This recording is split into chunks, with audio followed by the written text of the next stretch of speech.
This episode, I'm joined by Steve Dowden and John Burt to discuss Thomas Mann's novel, The Magic Mountain. I'd like to say a big thank you to all my paying patrons and subscribers for making all of this work possible. And if you'd like to support the podcast and keep everything running, please find links in the description below. Otherwise, please enjoy. So I am joined by Steve Dowden and John Burt, and we are going to be discussing Thomas Mann's novel, The Magic Mountain. Now, in a way, the part of this discussion that I've been dreading is this first part, because what I've got to do is try to tell you what The Magic Mountain is about. Now, in a sense, I can say in about two sentences, The Magic Mountain is the story of a young man who is possibly mediocre, possibly simple, not as in simple-minded, but just plain, maybe, we'll get to that. Young man called Hans Castorp, who, before sort of setting off in life, who is an orphan, goes to meet his cousin Joachim in the Berghof sanatorium. And I mean, that's about as far as the plot. There you go. There's the there's the plot of The Magic Mountain. And really, it's this location of the Berghof sanatorium which is the reason for this novel of self-realization, political commentary post-World War I, the above and the below of society, between higher thought, lower thought, if you want to put it like that, and constantly in dialogue with death, illness, time, and Mann's distinct sex, romance, love, and Mann's distinct ability, which I think is one of the strangest things, alongside the ethereal feeling of the Berghof itself, which is probably my favorite thing of the novel, I would say. But Mann's distinct ability to somehow have this central character called Hans Castorp, but simultaneously have the reader be him and be there in the novel. And how he manages that is pretty spectacular. So, Steve has been on the podcast before. So, John, please just quickly introduce yourself and tell us a little bit about your history with the Magic Mountain, and then we'll move to Steve and your history. Well, I'm a professor of American literature, so mostly my history with the Magic Mountain is being a fan. But one of the odd things is that my father read the Magic Mountain in the 1930s, and it completely organized his intellectual life. And so I've sort of lived in the shadow of the Magic Mountain, and in the shadow of my complicated relationship with my New Deal father for my entire life, and I keep changing sides as I read the book over the years, and I think of myself as still sort of Hans Castorp negotiating his way between Settembrini and Nafta and Mynheer Pieperkorn and all those other characters. So that's been my history with this book. It's been a sort of ghostly presence organizing my intellectual life from the beginning.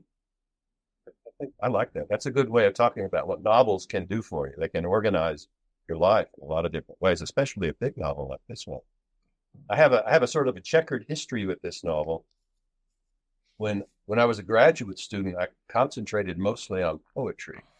And then when it came time to take my exams, to proceed, my committee chair said, well, what novels are we going to talk about? And I really hadn't read many, only a couple of short German novels.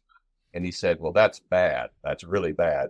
You need to read The Magic Mountain, and you needed to read it right now. And this was 2 days before my exam. So I read The Magic Mountain in 2 days and was indeed asked about it in the exam, and I couldn't remember a thing. So I got off to a bad start with The Magic Mountain, but I decided I'd better write my dissertation about novels, about long, hard German novels. So I did. And I was going to write about The Magic Mountain. So I read it again more slowly and didn't want to write about it. So I read Dr. Faustus, and it's the novel. It's organized my life as opposed to Buddenbrooks or The Magic Mountain, or his last novel, Felix Krull, which I think is a really wonderful book. I think it's one of his great accomplishments. But the ones everybody talks about are Buddenbrooks from 1901, Magic Mountain from 1924, and Dr. Faustus from 1947. So I still, when I came to Brandeis in 1995, I still had the Magic Mountain on my mind. So I got a lot of people together to write essays about it, reread it again and liked it better.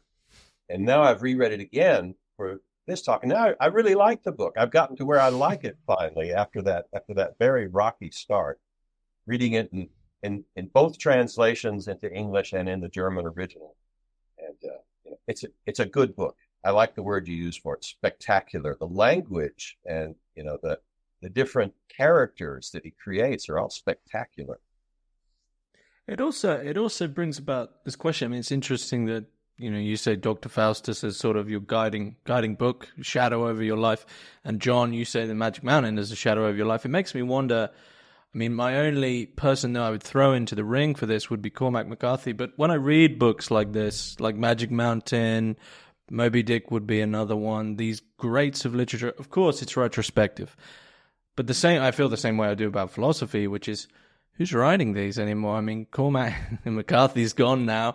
What kind of book of the last 20, 40 years would one feel would have that same guiding force as and I think there's a certain element of reading a book like this that takes on so much and you think, boy, this is courageous to think you could even do this. That's just a little comment, but where are today's Magic Mountains? Well, I can't think of any such books. There are plenty of long books, William Gaddis and people like that, but they don't have the kind of compelling force. But maybe it's because this is an idea. In fact, 1924, when Thomas Mann published The Magic Mountain, people really loved novels. They read novels all the time, and that's what they talked about together. Now they talk, in the way that people talk about movies or TV shows nowadays, in the 30s, 20s, before that, people wanted novels to organize their lives. They wanted to talk to their friends about them. And that's something we don't do anymore. So maybe that's got something to do with the production of novels, the way novelists think about what they're doing. I think Cormac McCarthy was thinking the way Thomas Mann was thinking. He was driven. He was driven to express himself in the form of the novel. Whereas I remember I read a book by Jeff Dyer, maybe it was an essay, where he said, well, the novel is just no longer the form that's alive for us. It's like pouring your thoughts into concrete.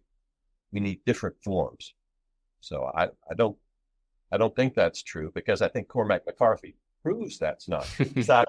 He shows that the novel is a living form, but I think most novelists, think of it as kind of a form like a sonnet. Mm.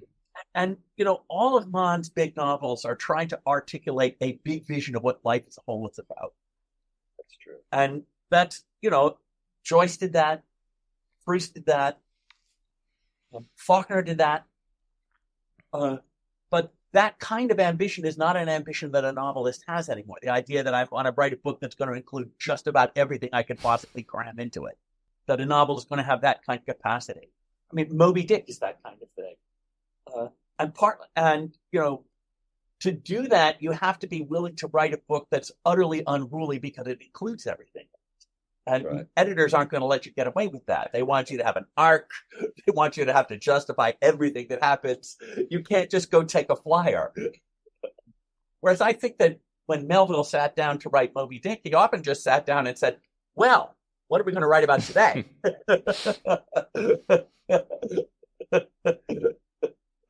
So at the beginning to try jump into the book, because it's tough to jump into it. At the beginning there, I gave that brief synopsis, which is more of like a Wikipedia synopsis, which I think with any great book, you think, well, it is about that, but it's not really about that. So I'll throw my hat into the ring and say in one line what I personally felt by the end, what it was really about. And then I'll ask that pretentious question to both of you, which is, what is the book really about? For me, it was, what are you going to do in the face of death?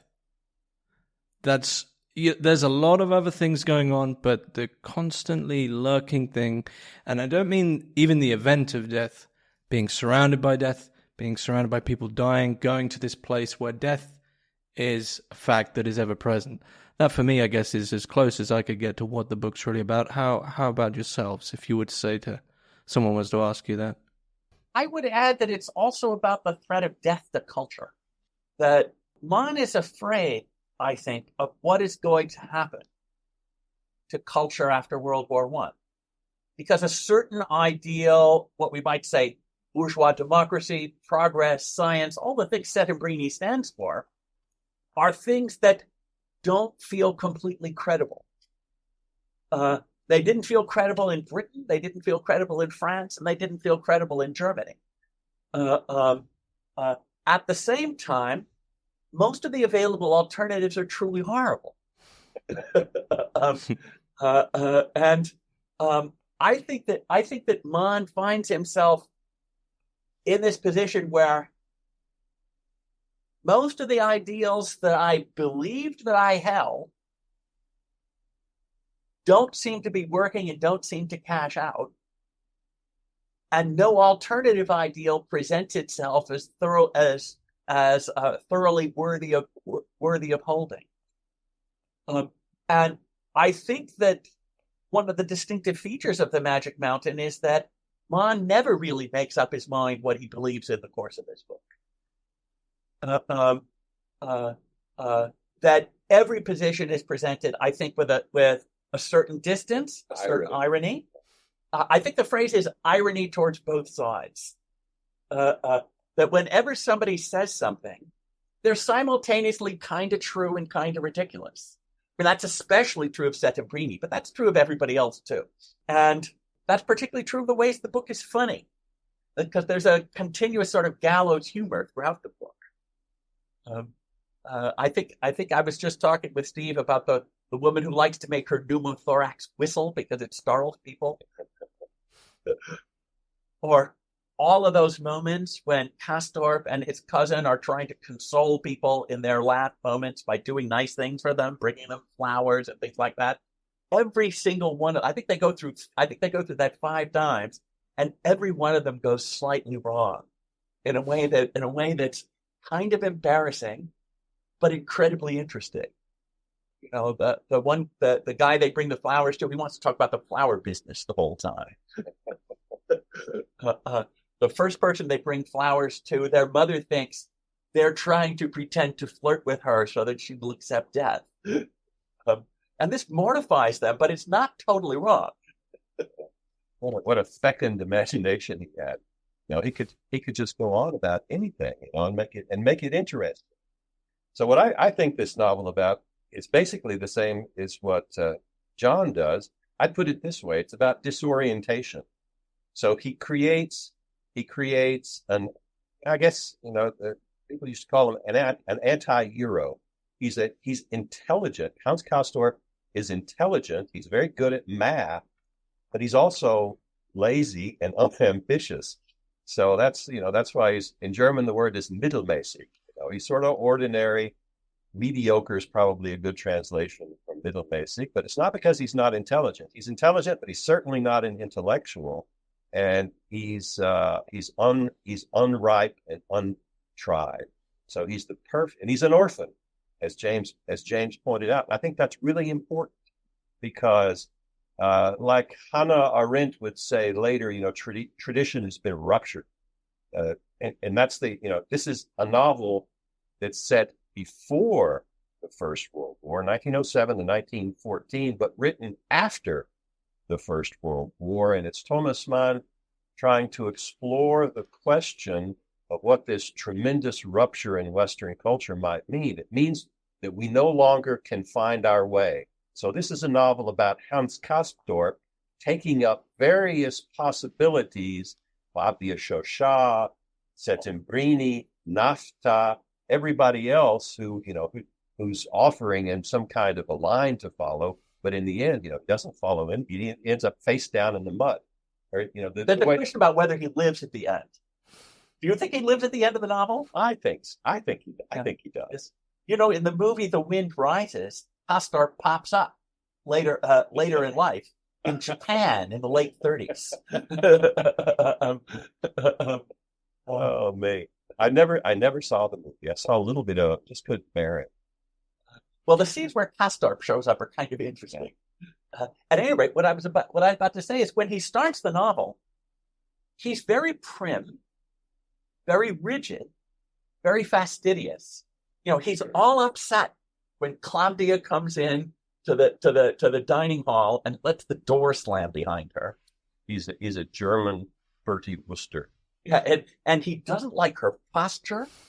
At the same time, he also feels that in his family, he's ever so slightly decadent, and that he's not really going to be able to hold up the respectability of his family.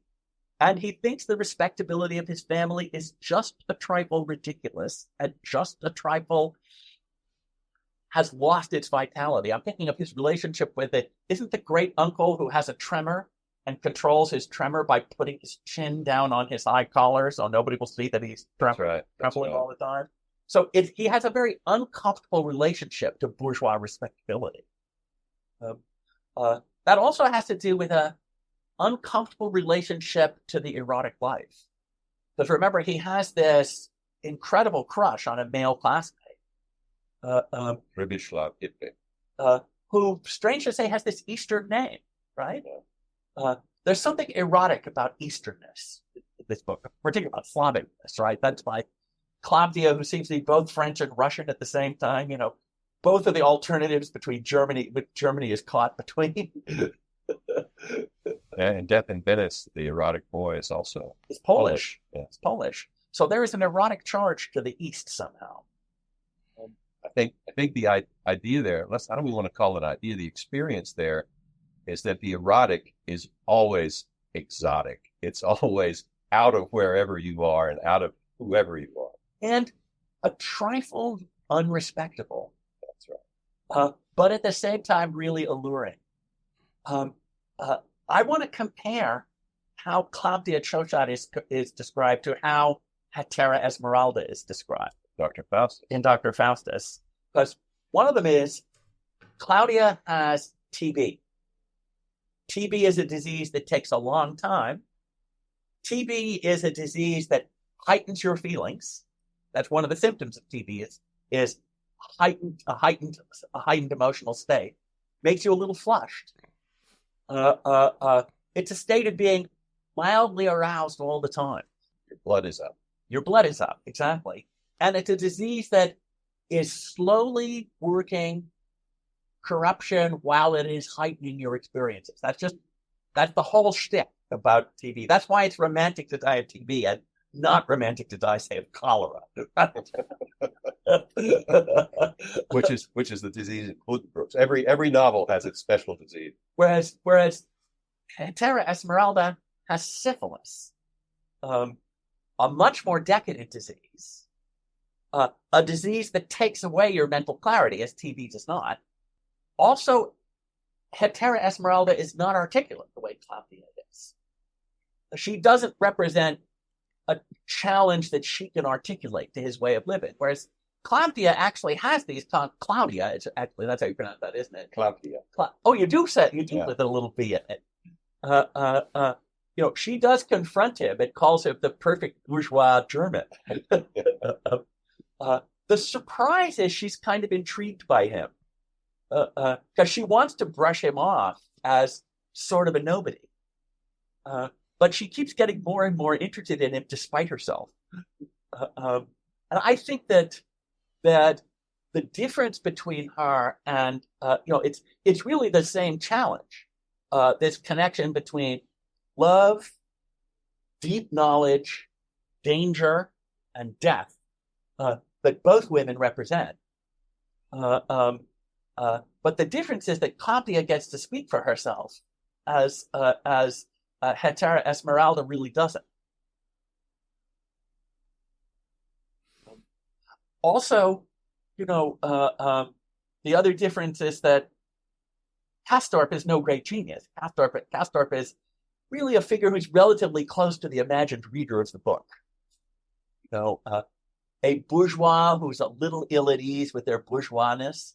That's what a novel reader is, right? He's also talking about Thomas Mann because, he he was a firmly convinced reactionary romantic German during the First World War, but then after the war, he began moving to the right, to the center. So I think that he saw himself as disoriented, as Hans Castor, trying to find his way in the world, trying out all these different new positions, Yeah, I mean, including the erotic. Yeah, in fact, I think the character in Dr. Faustus who stands in for Mann is Cyclone. Not, I think it's both of them. yeah. He wishes he had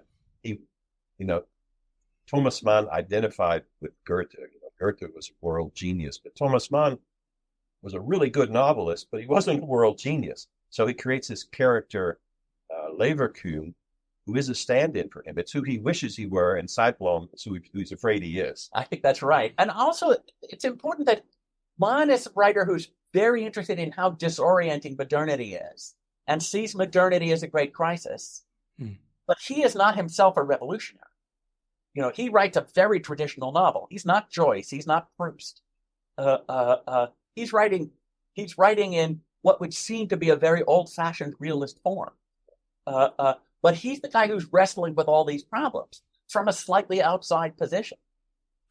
Well, just to jump back to what you're mentioning about bourgeoisie who isn't comfortable with their bourgeoisie nature, just to sort of perhaps change the pace a bit, so we begin with the starting pace of the novel, because pace is key, I think, throughout, and this notion of time and duration and speeding up to the point where everything by the end is seemingly all at once and everywhere.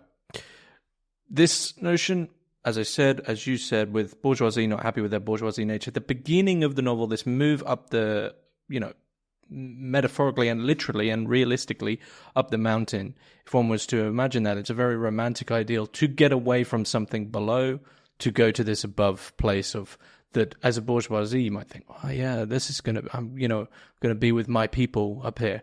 So there's this sense of this movement at the beginning, which right at the beginning actually reminded me of the feeling one gets when they read Lord of the Rings in the traveling sections of, this is a beautiful world, but we're not in the good part anymore. The good times are gone. There's a little sign of something dying. All the symbols are broken. And so you're moving away from this dying world.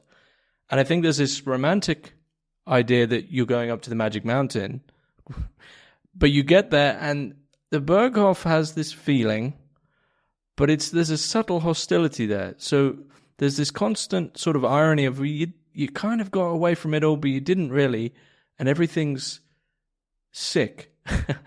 There's just this palpable sort of illness that at the what is it, at the start of the TV show The Sopranos, do you ever get the feeling that you missed out on, the good times are gone? And Kastrup has to deal with that as a bourgeoisie, which I think is, and so do all the other characters as well. And so I think it's in this way that when we get to, so this first chapter passes us by, and this beginning of Mann explaining and articulating time at the start. Chapter 3 is one day. It's the first day at the Berghof. It's a whole chapter. And it's just in minute detail of really this sick and ultimately, let's be honest here, mundane world. Most of what's happening in the Berghof is really mundane. Maybe you disagree. Yeah, think of those disreputable Russians in the room next door, and they're calling rowdy sex. He's mortified. He's so embarrassed by that. That's so the Eros is intruding on his life, and death is intruding on his life because the room he's in, the day before, 2 days before, a woman died in it, and they fumigate it so he can come in. So it's mundane. But it's a mundanity that's exposed directly to life's most elemental experiences. Yeah, everything is a little off kilter. Yeah. And you get the feeling that everybody is whistling through the graveyard, pretending to be 20 times more respectable than they really are. Yeah. It's as if we're living in a world that we don't want to admit to ourselves is completely changed. Mm. And it does strike me that what's strange about the world of the Berghof is it's what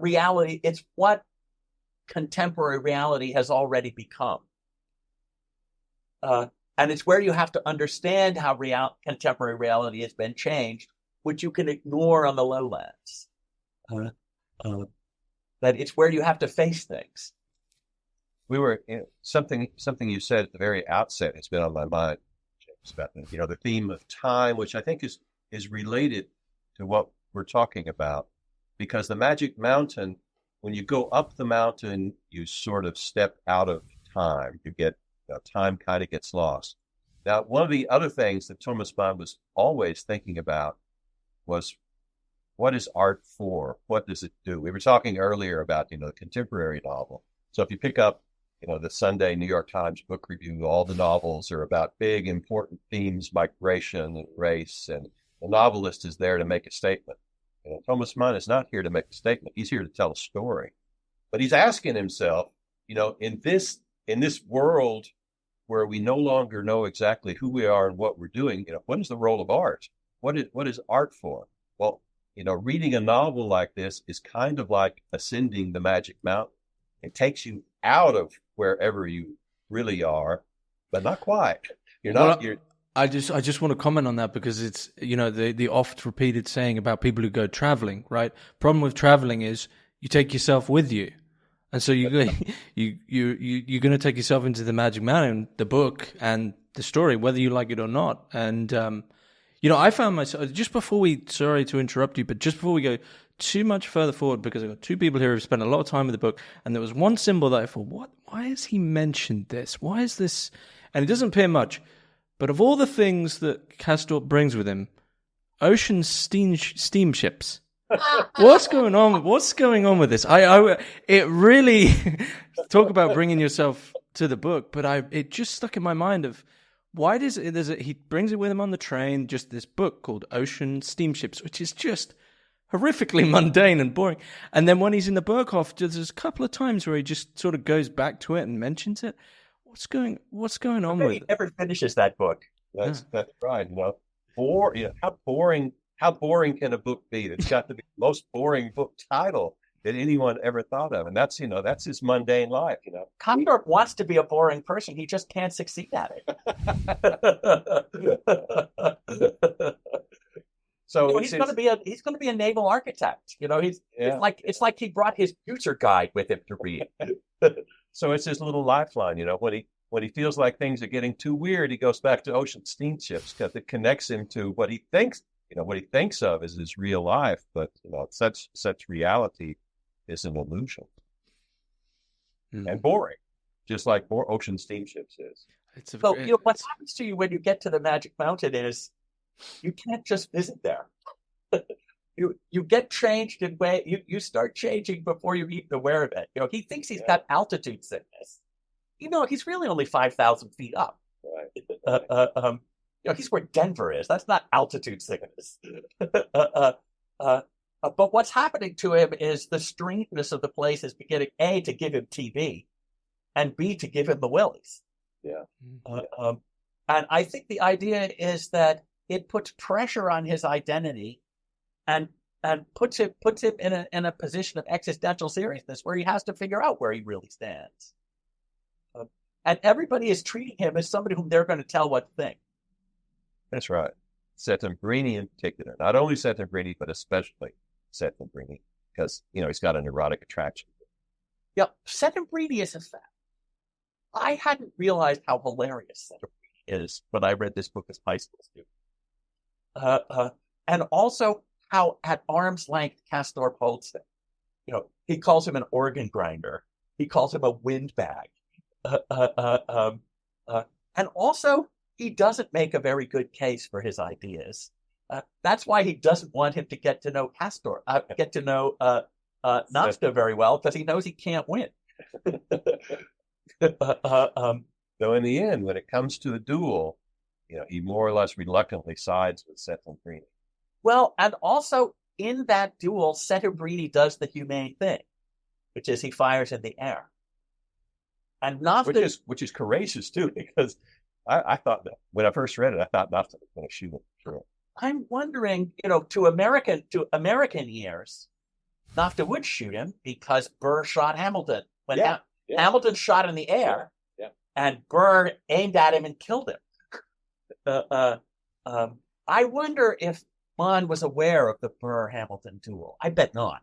Probably not. Probably not. Probably not. But that duel is really what the whole novel's been aiming at. And it does say something that Nafta kills himself rather than Settembrini. And in killing himself, he believes that he completely discredits Settembrini. Whereas if he killed Settembrini, he would have made Settembrini a martyr and made Settembrini admirable to himself. Whereas Settembrini has to feel dirty after Nafta kills himself. We should, as we arrive at the Berghof, then we have this eerie feeling, really, that of not just death, but as you mentioned, as you both mentioned, the death of ideas, of people who are representatives, oftentimes explicit. And Settembrini is mentioning that he's a humanist explicitly. But these are sort of dying ideas. There's a confliction of ideas. There's a competition of ideas, and I guess what I was going to ask is what ideals, what identities even really survive the novel. But do you see the Berghof as that, as this place of the dying ideals that are represented by these characters, many of whom just are almost encyclopedic, and they're just reeling off their explanations of what they believe? I think that's a great question, because it's bringing me to see something I sort of sensed but never really understood, that it's sort of underlying everything we've already said. And that's because of this disorientation. Maybe Hans Castorp is also, and certainly the readers are also, suspicious of all these ideological positions that everyone is taking. Right? So that Hans Castorp, I feel, now that I think about it, he ends up face down in the mud. People around him are all dead, but he's got to go forward, and he will go forward, but without subscribing to any of these ideologies that people tell him he has to subscribe to. Et voila. That's sort of the optimistic note of the novel. I mean, if you look at this, the way that German professors always look at this is in the tradition of Bildungsroman, which I think is very focused anyway, right? Goethe's Werther, a few other novels in the 19th century that nobody reads. And this is the weird thing about German novels. It begins really with Goethe's Sorrows of Young Werther and Goethe's other novels, which people everywhere read. Then all of a sudden, the novel is English and Russian and French and American, but it's not German. There are lots of German novels, but nobody outside of Germany reads them until Thomas Mann publishes Buddenbrooks in 1901. So the way German professors see this is an anti-Bildungsroman, because instead of becoming integrated into society the way Wilhelm Meister was, Hans Castorp is disintegrated out of it.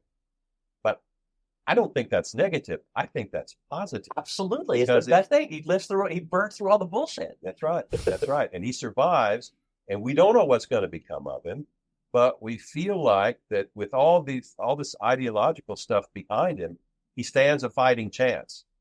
He's not going to become a Nazi. This would have been a great novel to have been written in the early 50s. For people who have been burned by the great movements of the 30s. Right. And it does strike me, the novel that is most close to it in spirit, just occurs to me, I just had this thought, it's Invisible Man, the Ralph Ellison novel. The protagonist, like Hans Castorp, is smart, but kind of a clown, kind of a bozo. Very gullible, very conventional, very fastidious, slow to pick it up. Everybody wants to tell him how to think. Everybody wants to manipulate him. Everybody makes their case for him. They all blow up, right? He gets sent to what seems to be Tuskegee, and they lay their line of head about uplift and progress, and it all turns out to be BS. Then he falls in with the communists, and they turn out to be BS. And finally, at the end of the novel, rather than being face down in the mud at the Somme or someplace like that, he winds up after having fled from the lunatic black nationalist Ras the Destroyer, who wants to kill him. he winds up in this underground cave with 1,369 light bulbs, eating vanilla ice cream with slow gin on it, and listening to Louis Armstrong play "What Did I Do to Be So Black and Blue." So what's happened at the end of that novel is that he's burned through all of the available ideologies. I mean, The Invisible Man, like The Magic Mountain, is a book about having an ideological hangover. And I also think that another way in which it resembles The Magic Mountain is that I think of 1960s novels like say, Catch-22, as novels that say, we're going to see through the ideology and we're going to survive completely on irony and detachment. But I don't feel that The Magic Mountain is there, and certainly Invisible Man isn't there. I think what it's going to say is, I have to seek a chastened way to seriously entertain convictions and ideas without falling victim to ideological thinking. And I think that's where Castorp ends up, and that's certainly where The Invisible Man ends up. I think these two novels are really closely related to each other. That makes good sense. Is that what you think makes Castorp actually stay at the Magic Mountain? Because as we said, right at when he really arrives, it almost seems every other sentence he keeps saying, well, I'm only going to be here 3 weeks, which pretty much everyone shrugs off. But he keeps saying, well, I'm only here 3 weeks. And, his cousin sort of says, well, we'll see about that. But so that even though he's burning through these ideologies, what is it? I mean, that's a big question. What is it about the Magic Mountain, and whatever that is, or the Berghoff, that is the force that infects people to stay? Not literally, which is TB, but what is that thing? I think it's the elemental character of experience there. Eros, Thanatos, the question of nature. He doesn't, there's not that much nature. They're mostly inside in the hospital. But when they go out, it's sort of, in the snow, or later with peppercorn at the waterfall. Nature is somehow important, but in a way that's not entirely clear. And remember that Switzerland has a special place in the European imagination. That it's where Wordsworth went. And actually, everybody had to go through the Simplon Pass and have a sublime experience. And the great exception to that is Wordsworth. He goes to the top of the pass. What's going on? Nothing's happening here because it's foggy. And he's halfway down the mountain, and he says to a peasant, hey, where's the summit? And the peasant says, you dumbbell, you passed it a half hour ago. But it is a place where people go to understand transcendence and the co-presence of life and death and all that stuff. I think the irony in the Magic Mountain is that it's simultaneously rather comic, in that everybody's ideas there's a strong dose of nonsense in everybody's ideas, and yet they are in earnest about what they're talking about, and the themes they're fighting about are ardent themes. Nafta's in deadly earnest. Really deadly earnest. So is peppercorn. Exactly. It occurs to me, Nafta wins every argument that he has. Yet you can't possibly live Nafta's world. Nafta has to be wrong, but you can't beat him when you're faced one-on-one to him. As it's sort of a primary duality in the novel, do you want to give an encapsulation of Settembrini, versus Nafta? Well, that's really hard to do. So Settembrini is an advocate of humanism, logos, by which he means reason, and the spoken word. He's supposed to be a writer, but he's not much of a writer. He spends all of his time, walking around and talking on the magic mountain. He's more like a creative writing major than like a writer. And Nafta is a nihilist. He's attracted to power. He loves to exercise power. He loves the idea of pain and death. He's exactly the opposite of Settembrini. But in the end, neither position stands. They're like thesis, antithesis, and then peppercorn, comes along and is becomes more powerful than both of them, as he's this vital living force. But then he too commits suicide. And nothing Piepercorn says makes the slightest sense at all. That's right. He talks and he talks, but he never completes a single sentence. No. Well, Piepercorn sort of, as I understand it, the Dionysian who, in a way, is sort of prophetic of, a man who was just around the corner, Adolf Hitler. And some have said that. I don't know if you. Oh, I don't believe that about No. Piepercorn is comic and benign. I mean, okay.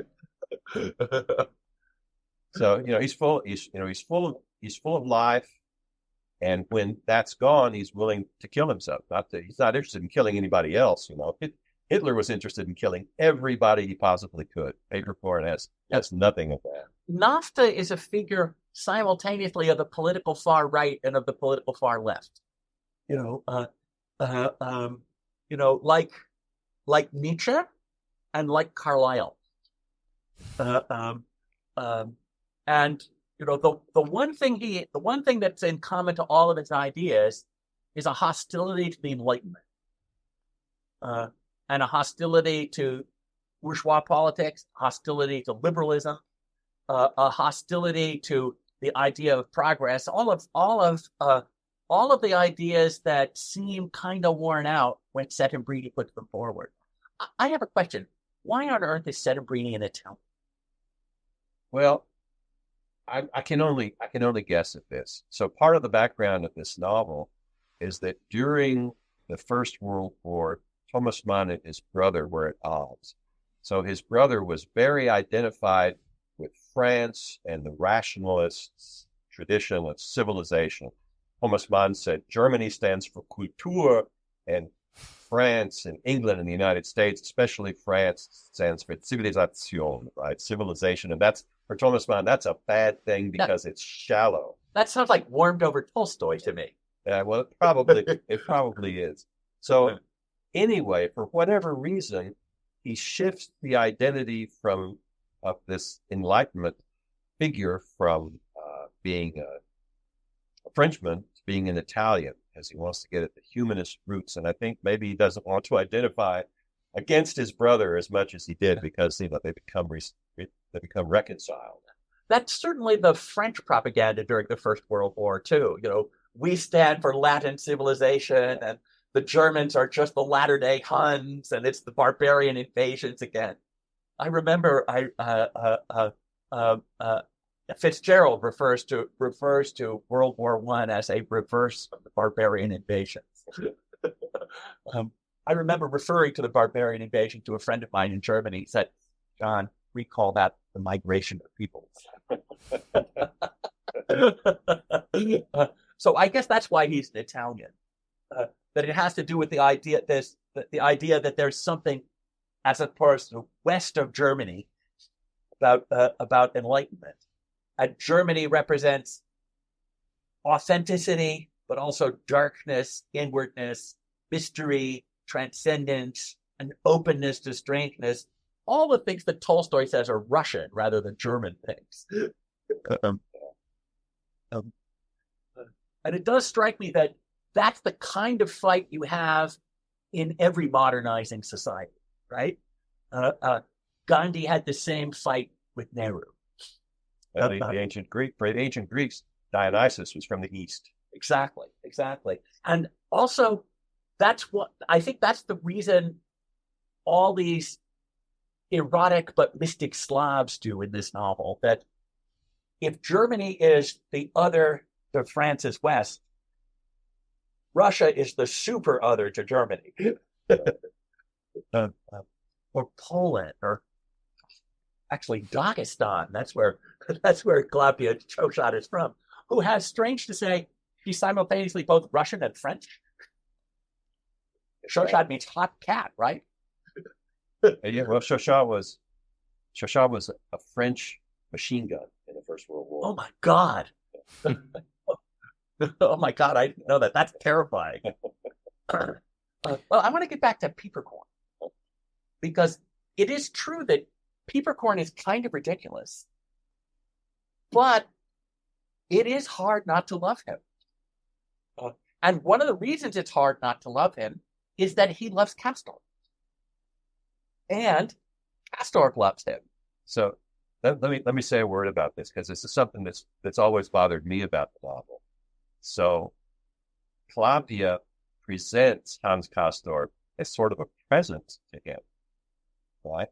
Now, this is a weird and idiosyncratic thing I'm about to say. But when I used to have a flatmate in Germany who had a cat, and I like cats, but I'm allergic to them, so I don't fool with them. So I lived in this apartment with this cat, and she was terrifically interested in me because, unlike other people, I didn't try to pet her all the time.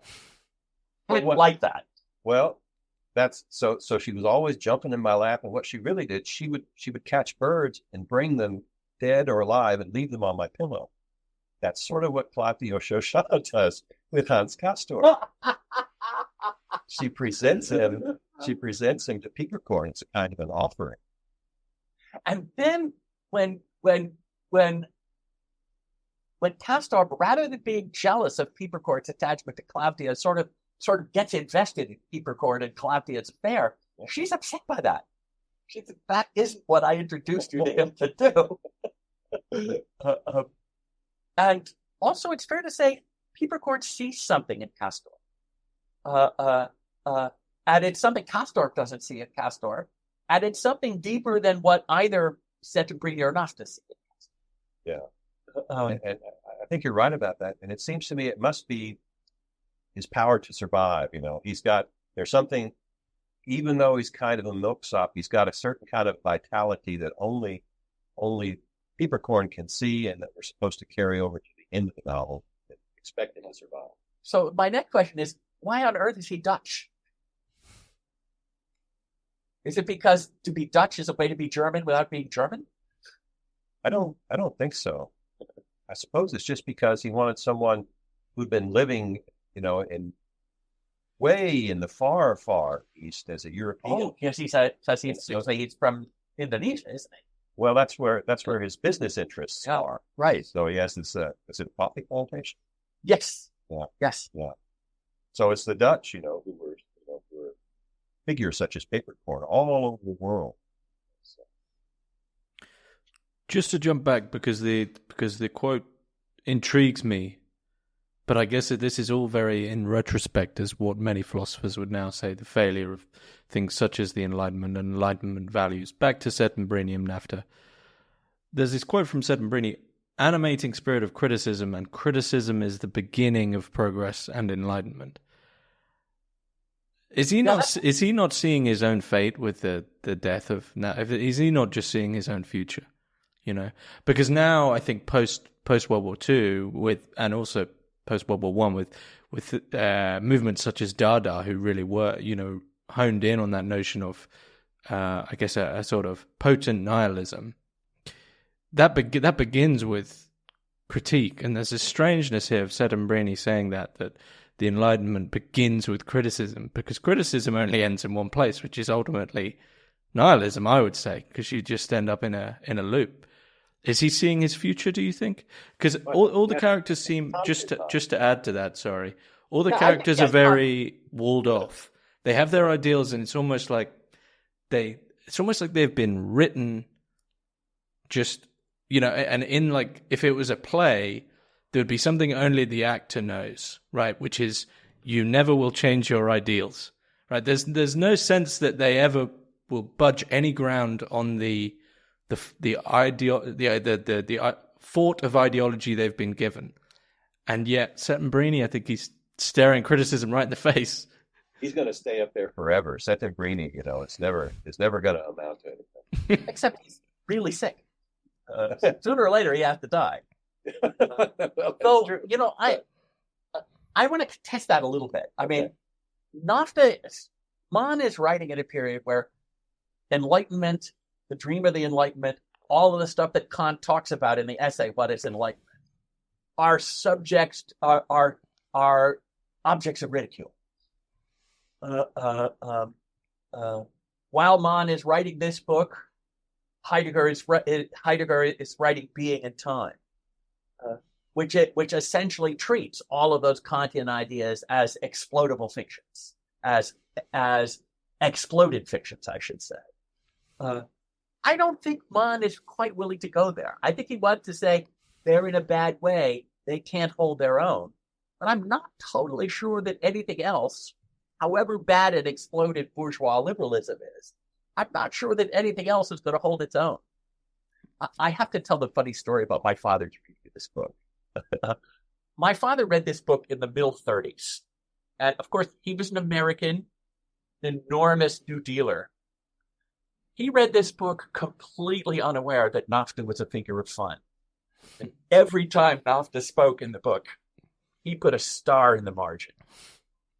And every time, no, not NAFTA, excuse me. Every time Settembrini spoke, he put a star in the margin. Wrote, yes, unaware that the passage was funny. And every time NAFTA spoke, NAFTA sounded like all the bad guys in the late 30s to my father. He sounded like Stalin, like Trotsky, like Hitler. Every time NAFTA spoke, my father had written yes in the margin. When I read the book in 1970, Settembrini sounded like Nixon to me. And NAFTA sounded like all the counterculture heroes to me. So my father and I systematically misread the book in opposite ways. And obviously, we both were having our own little Settembrini versus NAFTA thing during the Vietnam War. And now I realize that Mann wrote a very different book from the book that I laughed at my father for having misread about. But I do think that the book does say that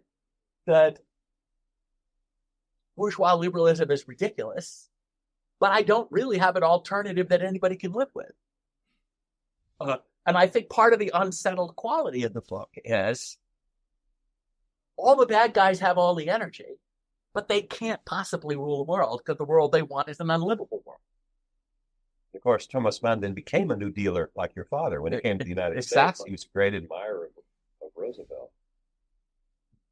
There's something intriguing there then that you would definitely, I don't think, well, maybe I'm sure someone could argue it, and Steve, this is harkening near your scholarship, but you wouldn't call the book postmodern because I think Mann is pretty earnest in presenting each character who has their own ideology. That character is pretty earnest in their beliefs, so he's presenting all these things, but at the same time he's not going all the way to enter into everything's just, this is a deconstruction, everything's broken down.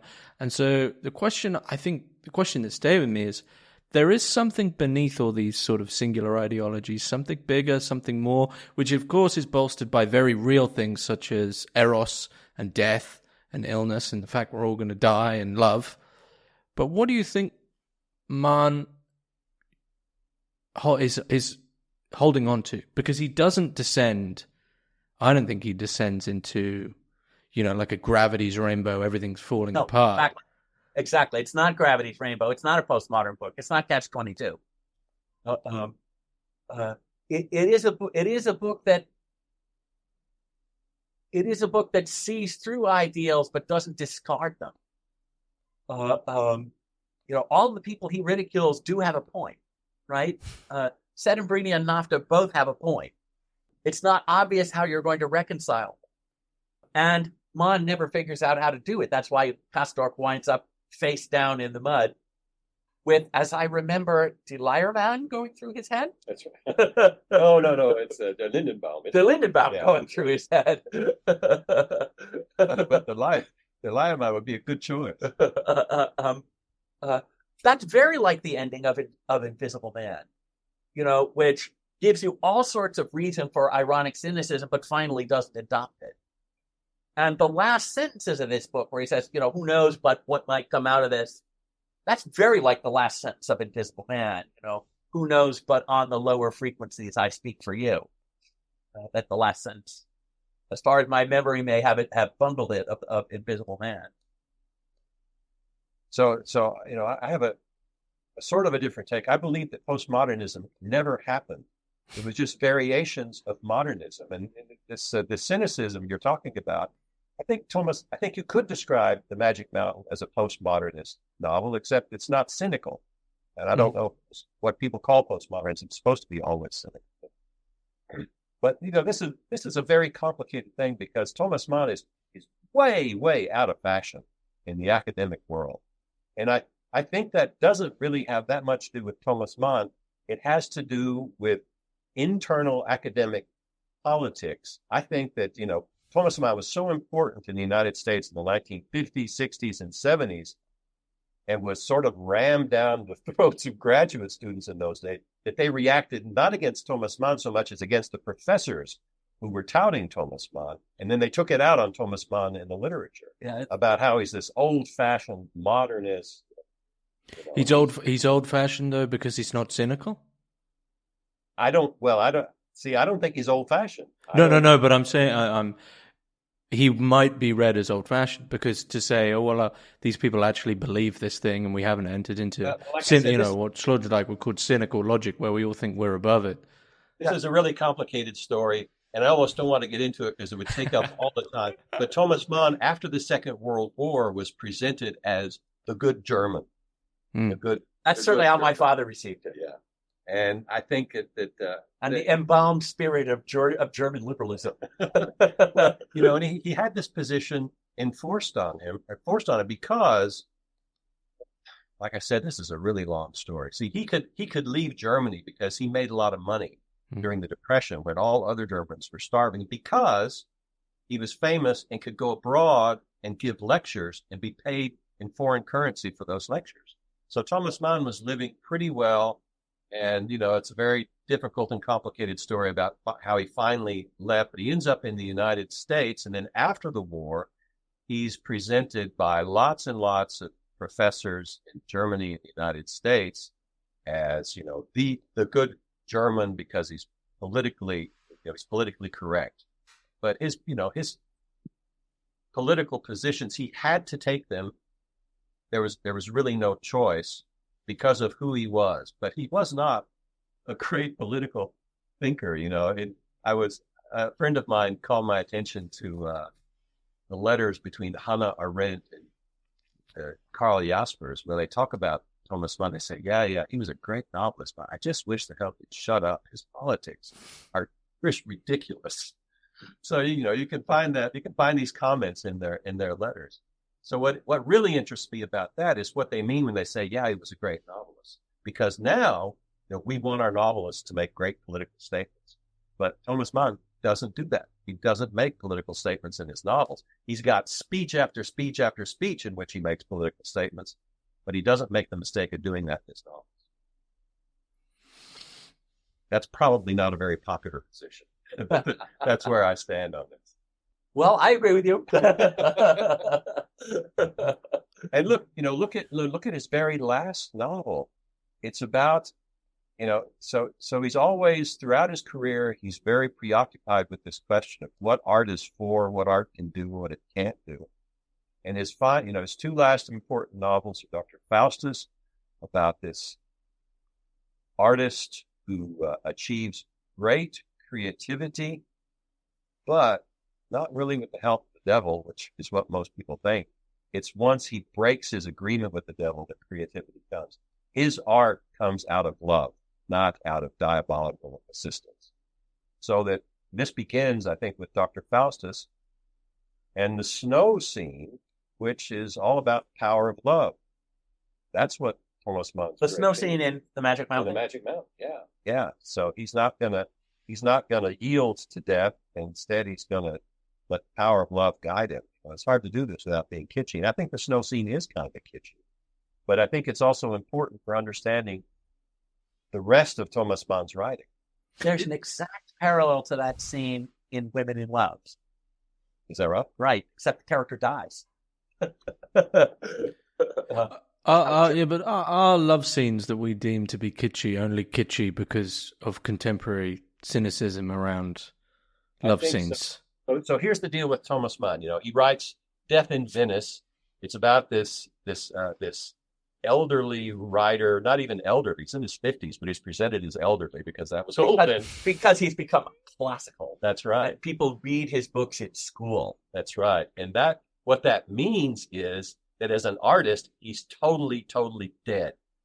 And then he goes to Venice, and for the first time in his life, experiences the power of erotic love. And he can't write. And he dies.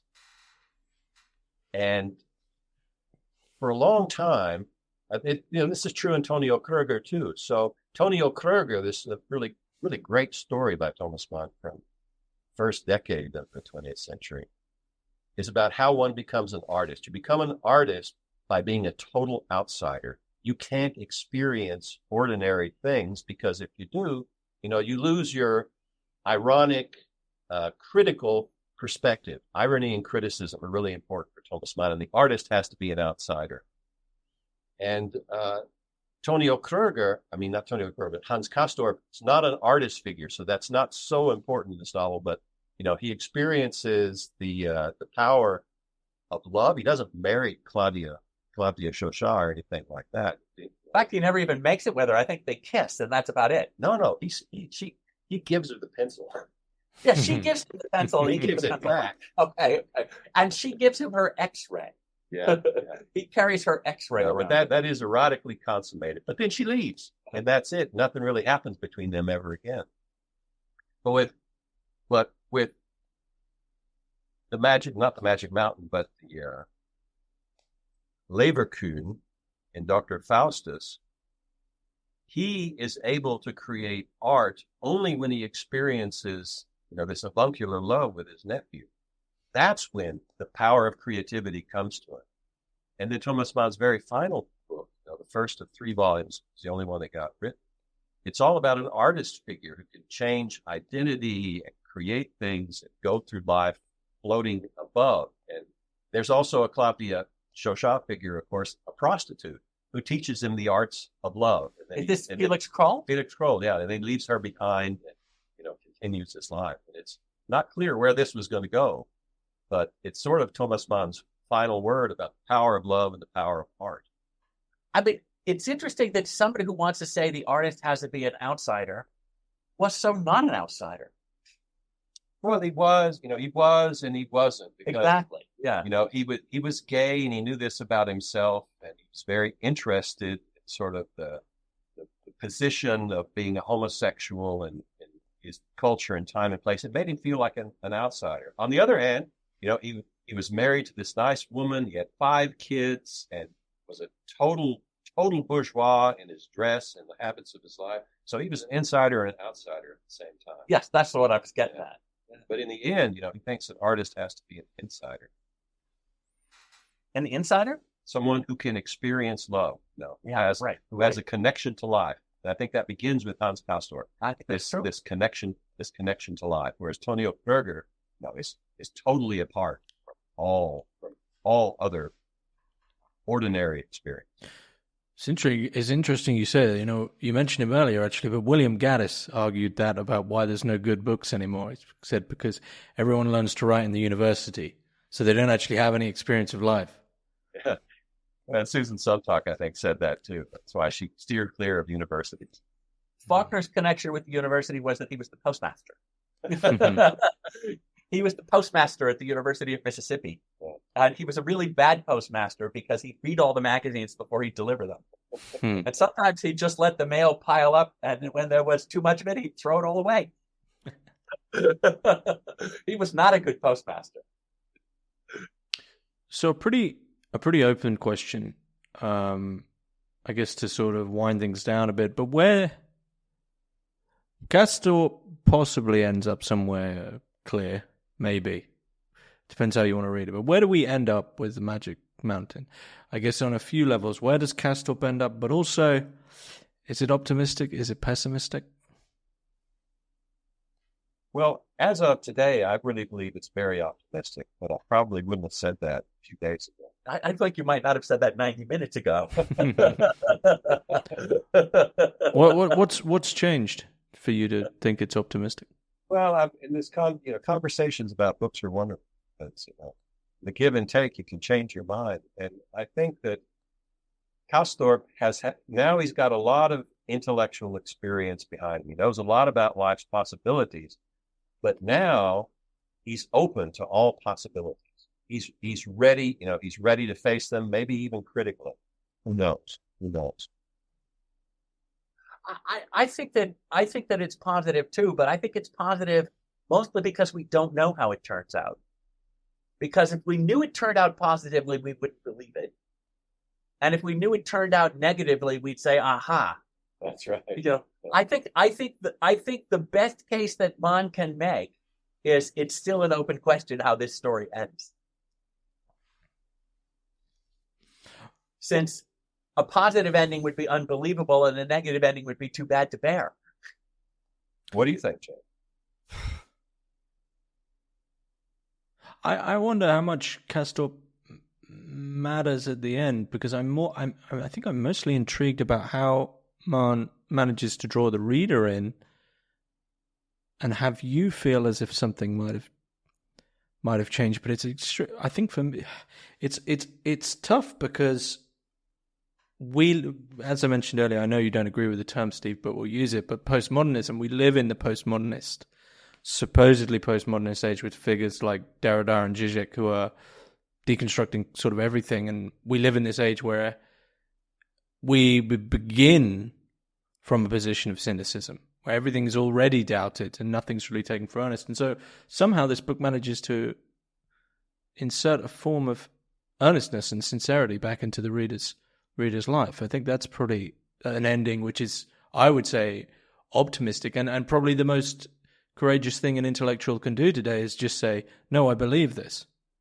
I actually, and they probably have to emphasize that even more. They say, no, I actually believe this, Well, if you listen to Cormac McCarthy interviews, he does say these kinds of things. And look at the books he wrote. So here's one thing that links Thomas Mann, Cormac McCarthy. They're both fabulous creators of prose works, and it's the power and beauty of those works that instill optimism in the end. Even a book as dark as Blood Meridian is ultimately an optimistic work because of its sheer beauty. Okay, I'll let you get away with that, but we're going to fight about that one. I don't think it's an optimistic book at all, but I wonder a bit about Stella Maris. Is that an optimistic book? Stella Maris. Yeah, well, gosh, I don't know. I think it's way darker than Blood Meridian. Yeah, I thought it was a really dark book. Yeah. I can't answer that. I want to say yes, but I'm not sure I can defend it because it's very, every sentence is so engaging. Oh, it's a wonderful book, but it's a dark journey. The girl's fate is just. She's going to die, and you know that she's going to die because she knows stuff she can't stand to know. Yeah. Well, I could think of the end of a book the end of Absalom. Not exactly a hopeful ending, except that Shreve and Quentin have figured out what the story is and have figured out what the tragedy is, and have seen through all the BS of the other characters. See, that's sort of true. Blood Meridian too. He knows what the story is. He tells the story, and the ability. And this is Thomas Mann talks about this at the beginning of the Magic Mountain. The ability to tell the story and to know the story. Also, Joseph and his brothers. Being able to tell the story is in itself a moment of optimism. I mean, the big praise that Faulkner has for any character is he says they endured. And that's what he says of all the black people in The Sound and the Fury. They endured. That's the high praise that Faulkner offers. I think the only place where Faulkner ends in a totally positive way is at the end of Light in August, where Lena Grove was the most wonderful comic character there ever was, and Byron Bunch, who is a total schlemiel, but who does a heroic thing, and who has screwed his courage to the sticking place. And by God, whether or not Lena is going to love him, he's going to take care of her baby. That's a wonderfully positive ending of a wonderfully dark novel.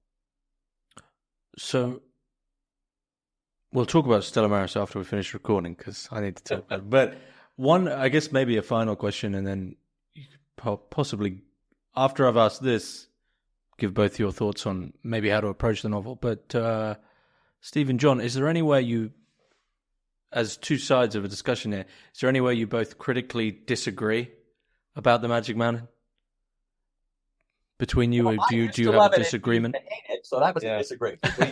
We used to disagree about it, but having it your instigation, both reread it. It's turned out we agree about it. I think pretty much in every I think we way. agree about it. Yeah. I think we agree about it.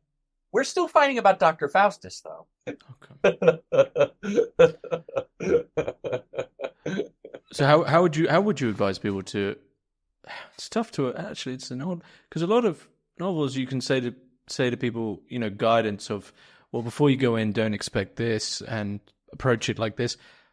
You pretty much have to approach the Magic Mountain by yourself because it's your journey. Maybe. Well, I'd say the right way to approach it is to sit down, relax. It's a long book, and just let the language carry you. There's a guy who's going to tell you a story, and it's a long story, and just write it. Don't read it in 2 days. I'm amazed you did that. And don't read it because somebody's making you read it. There's nothing more guaranteed to make you dislike a book, That's right. except somebody telling you you've got to read it. It's so great. Whenever I hear that, I think, all right, I'm gonna have that book, but I'm gonna put it on the bottom of my pile. That's right. That's right. Is there anything either of you would like to add about the Magic Mountain? Do you feel is key? They've never made a film of it. They've made a film of Dr. Faustus, but they haven't made a film of there was Magic Mountain. I think there. Well, that was Puddingbrook. There might have been a miniseries. If there was, I didn't see it because I've seen clips somewhere, and I'm not sure whether they were just clips. But I thought they got the characters all wrong, so I made a point of never seeing it. It came my way. That's like all those folks who just won't see any of the Lord of the Rings movies because it will disturb their love of the novels. That's true. Well, yeah, seems like a good place to finish up then. Thank you so much Steve for Dowden. having me. Yeah, Thank John you, Burt, William. thanks very much.